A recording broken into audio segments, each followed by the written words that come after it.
और मेहंदी वगैरह लगाएंगे। तो चले भोग लगाएं।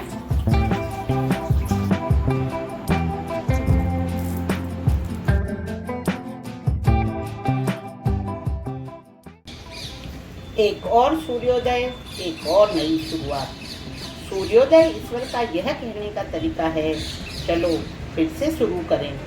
प्रत्येक सूर्योदय आपको एक नई शुरुआत और एक नया अंत देता है। Hello friends, welcome back to my YouTube channel Seema sweet home. तो सुबह सुबह सबसे पहले यहाँ पर पानी गर्म किया है, पानी पिया है और उसके बाद बना ली है चाय।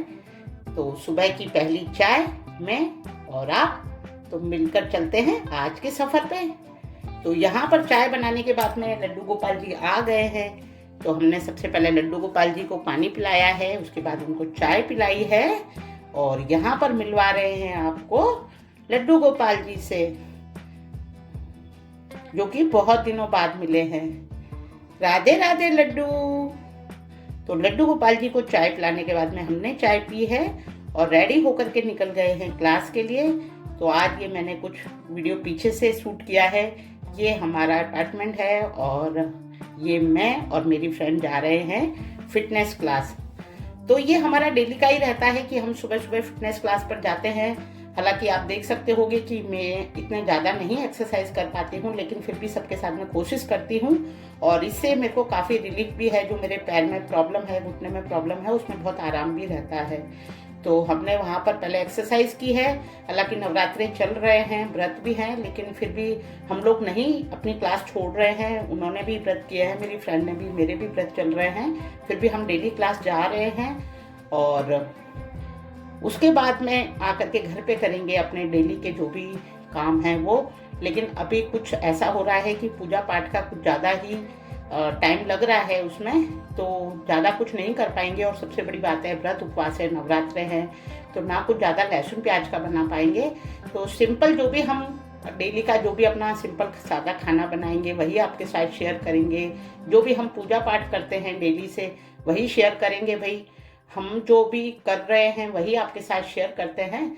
तो इस तरह से ये नहा धो करके आ गए हैं देवी माँ के पास और सबसे पहले दीपक जलाया है और उसके बाद में जैसे पूजा होती है वैसे ही सारे भगवान जी के छिटे लगा करके, बिंदी लगा करके, लड्डू गोपाल जी की भी, हालांकि एक बार की सुबह की पूजा भगवान जी को नहलाना करना वो सब बेटा कर देता है क्योंकि वो बहुत सुबह जल्दी करता है। और उसके बाद में सेकंड टाइम पे मैं पूजा करती हूँ।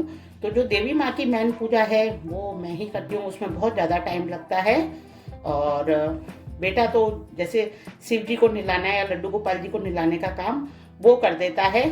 तो बच्चों को शुरू से ऐसा बता रखा है, तो पूजा पाठ में वो अपने नियम से करते हैं। उनको जैसे जैसे सिखाया गया है सारा काम करते हैं। आप मेरे सारे ब्लॉग्स में देखते होंगे, बीच बीच में सभी लोग करते हैं। हमारे घर में सभी लोग पूजा पाठ में खूब रुचि रखते हैं, चाहे फिर चिंटू के पापा हों, बच्चे हों, सभी लोग करते हैं। मतलब पहले से ही ऐसा चला आ रहा है। तो एक बात यहाँ पर कहना चाहूँगी कि जैसा आप करते हैं या जो आपके घर में होता है वो अगर बचपन से बच्चों ने देखा है तो बच्चों में वैसे ही संस्कार आ जाते हैं।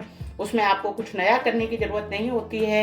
हाँ, आपको खुद से करना होता है, तभी बच्चे देखते हैं। हम ये सोचें कि हम नहीं करें और एकदम से बच्चों में संस्कार आ जाएं, तो ऐसा बिल्कुल भी नहीं होता है। आप यदि करते हैं, बच्चों को सिखाते हैं, उनको बचपन से कराते हैं, तो उनको कोई दिक्कत नहीं होती है। तो इसी तरह से चिंटू ने इस बार कुछ इच्छा जताई है कि मैं भी नवरात्रे, तो चिंटू पहली बार ही नवरात्रे कर रहा है और मैं उसका पूरा मतलब ध्यान भी रखूंगी इस चीज़ का, क्योंकि उसके लिए पहली बार है। वो एक एक दिन के व्रत तो काफ़ी उसने करता है, हमेशा बचपन से ही करते आ रहे हैं बच्चे सारे बड़े बड़े जो व्रत उपवास होते हैं।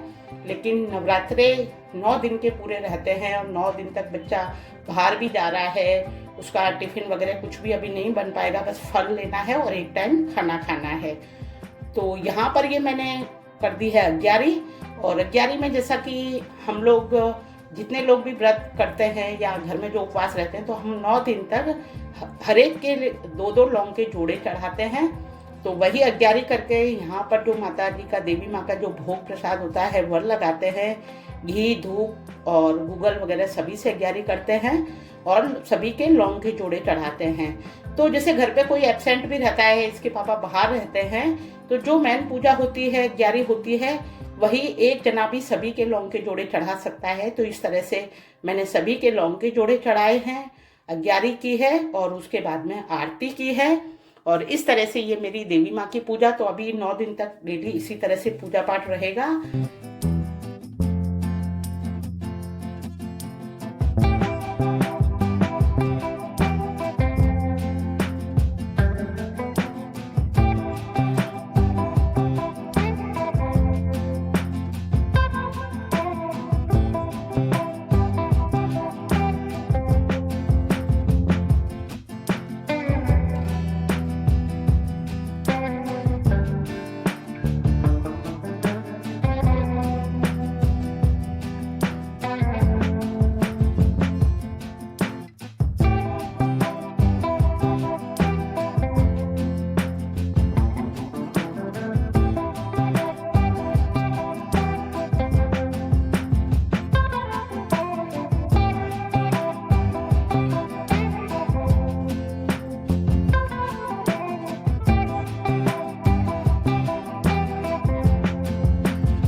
हेलो एवरीवन, जय श्री कृष्णा, राधे राधे आप सभी को। और आज माँ का दूसरा नवरात्रा है, तो जय माता दी। आप सभी को नवरात्रों की फिर से शुभकामनाएं। और कल से नया साल शुरू हो गया है और आने वाले कल में गणगौर भी है, तो उसकी भी तैयारियां चल रही हैं और मेहंदी वगैरह लगाएंगे सब, तो बहुत सारे काम हैं। और आज की पूजा हमारी हो चुकी है, जैसा कि नवरात्रे हैं तो फास्ट भी चल रहा है सभी का। हम लोगों ने एक टाइम भोजन करके नवरात्रे भी किए हैं, तो पूजा पाठ ये सब तो नवरात्रों में चलेगा ही। और सबसे अच्छी बात है, हमारे लड्डू गोपाल जी आ गए हैं, जो कि बैठे हैं और बहुत प्यारे से सुंदर से भी लग रहे हैं। लड्डू गोपाल जी के बिना बहुत ही सूना सूना लग रहा था। तो चलिए अब लंच की तैयारी करेंगे, क्योंकि एक टाइम भोजन करना है।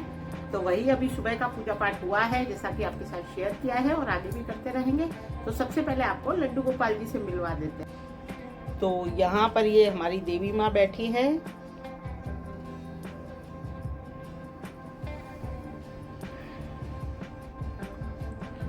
और यहाँ पर बैठे हैं हमारे लड्डू गोपाल जी। राधे राधे लड्डू।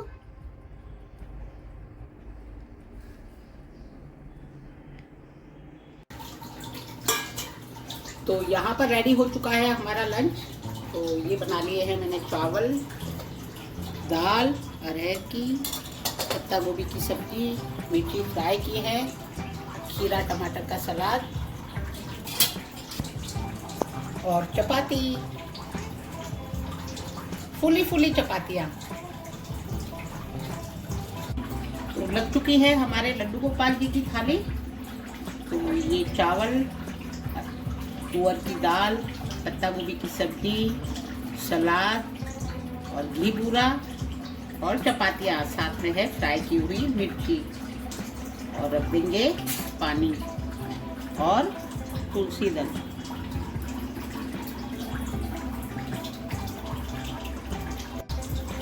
तो चले भोग लगाएं।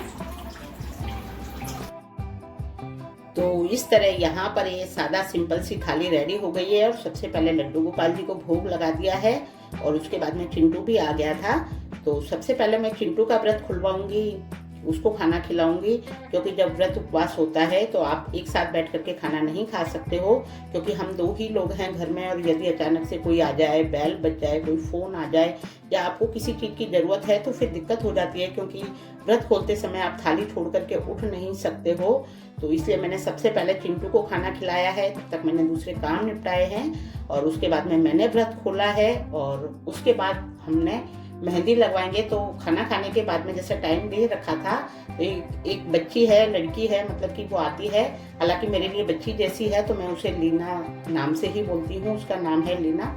तो वो आने वाली है, उसको मेहंदी का टाइम हमने दे दिया था, क्योंकि जैसे मैंने स्टार्टिंग में बताया कि मेहंदी लगाएंगे, तो इसलिए हमको सारे काम टाइम पर और ख़त्म करने थे। तो इस वजह से एक के बाद काम चलते जा रहे थे। हालांकि गणगौर की पूरी पूजन की बहुत सारी तैयारियां होती हैं, वो भी एक दिन पहले करनी होती है, क्योंकि अगले दिन का भी नवरात्रि की पूजा होती है, गणगौर की पूजा होती है, रेडी भी होना होता है, सभी काम होते हैं। तो इस वजह से पहले मैंने व्रत खोला है और उसके बाद में की है अपनी तैयारी, और फिर लगवाई है मेहंदी, और उसके बाद में गए हैं शाम को थोड़ी देर के लिए मार्केट। हालांकि उसका वीडियो नहीं बन पाया है। तो इस तरह ये हमारा सुबह का काम खत्म हुआ।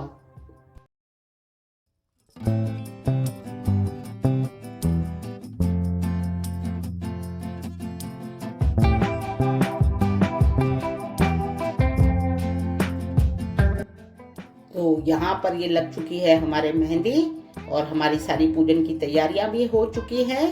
तो चलिए चलते हैं फिर मिलने के लिए, और कल गणगौर है तो गणगौर वाले ब्लॉग के साथ मिलेंगे। तब तक के लिए अपना ख्याल रखें, खूब खुश रहें, एंजॉय करें, और वीडियो पसंद आया हो तो लाइक शेयर सब्सक्राइब कर दीजिएगा। Bye bye.